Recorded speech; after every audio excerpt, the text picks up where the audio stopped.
Pemeriksaan peralatan hidrologi. Pasukan Hidrologi Terengganu menjalankan pemeriksaan awal dan penyelenggaraan pada sensor hidrologi bagi memastikan sistem berfungsi dengan baik serta bacaan data lebih tepat dan konsisten. Kerja pembersihan komponen.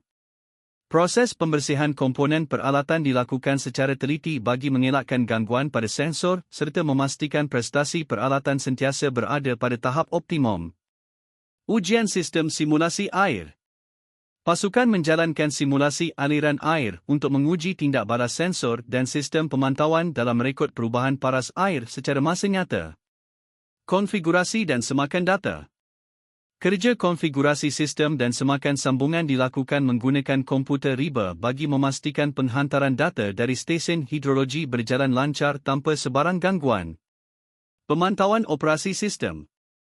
Pemantauan akhir dijalankan selepas proses penyelenggaraan dan ujian selesai bagi memastikan keseluruhan sistem hidrologi beroperasi dengan stabil, cekap dan bersedia untuk pemantauan berterusan.